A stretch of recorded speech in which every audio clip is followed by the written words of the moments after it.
Welcome back to the channel. Welcome to another video. Let's get right into this part 5 of What is a Woman documentary. Let's just jump off exactly where we were left off at, and then we'll talk about it as the video goes along. Let's get right into it. There were two male track runners, They were trans girls. right, and who decided that they were going to race against the girls.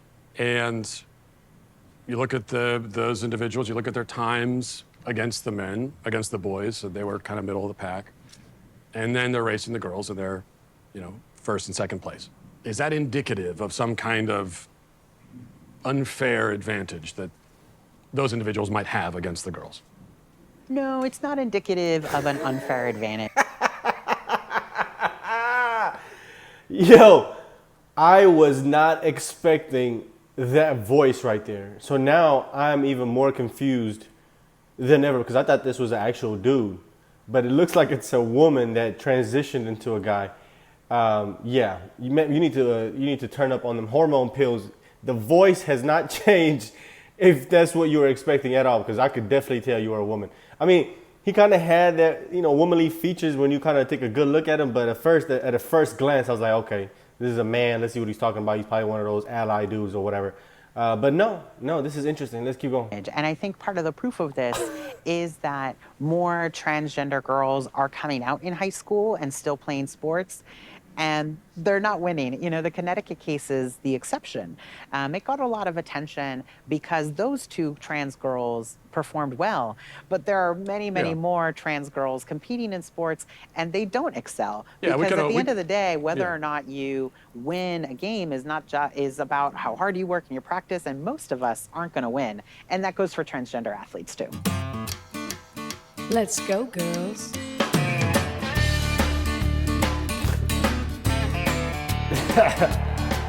Yo. The norm is that transgender youth don't win that much in sports games. Alana McLaughlin was very appreciative for Provost to take this fight. I don't know how appreciative is now, God but she damn. got a couple punches in. It is very much the exception when a transgender young person does win. And the tap. And it's because there's not really an advantage to being trans. Only a few people are going to lead the... Bro, come on, man. Come on. That is Xerxes from the movie 300. That's literally the size comparison. You remember the movie Xerxes? Big old dude that had all the jewelry on. That's him right there compared to these other women. Come on, man. You can't tell me there's no biological differences, man. I refuse to have any debate with people that are clueless about this, that literally believe that men and women are the same. I don't really engage in conversation with them because, I mean, you don't live in reality, and I can't debate stupid. You can't. It's impossible. There are some slight differences, but does it translate to a competitive advantage? I think you'd be very hard-pressed to prove that. Really.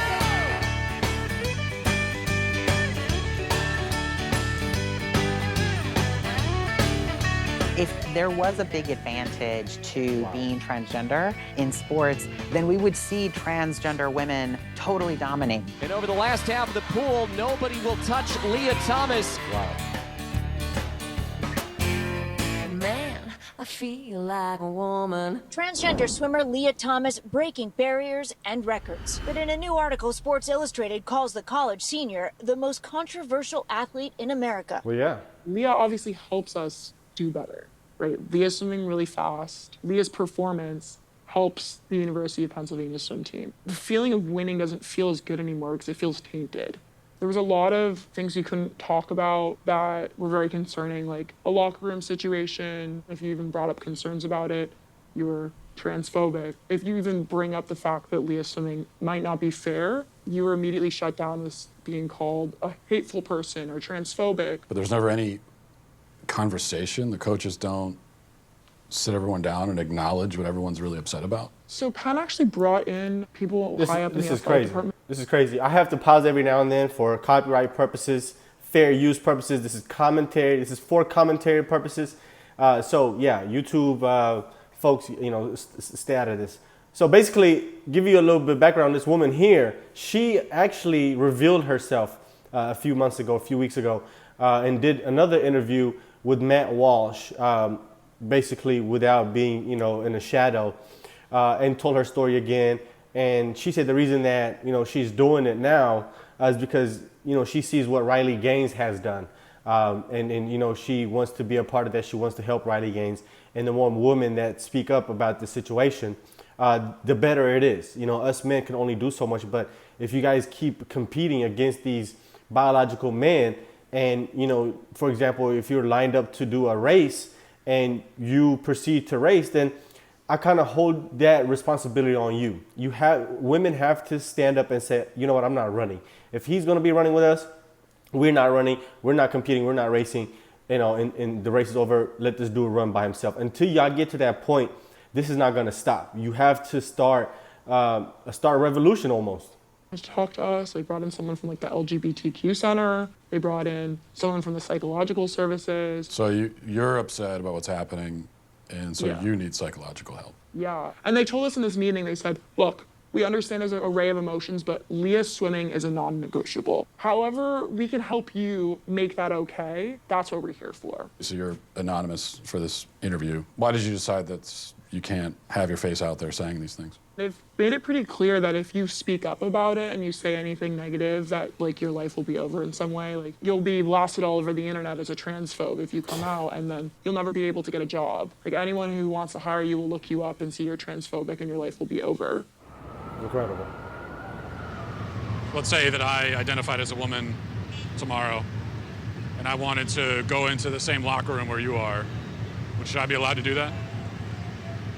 As long as I identify that way? I don't know. I just feel that other women would be uncomfortable by you walking in there.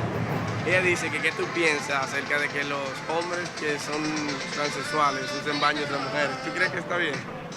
No. Pero dilo. No, porque tiene que ver. That's it right there. We're going to stop this part 5 of this What is a Woman documentary right here. Now, this is interesting. My 2 cents about this is really straightforward. This is nothing but a symptom of a very comfortable society, and also a dying society, because it has come to a point where we're so comfortable and we don't have to worry about the day-to-day life of survival, that we're starting to coddle people that wouldn't technically make it on their own. Let's say if we were in the survival era of humanity.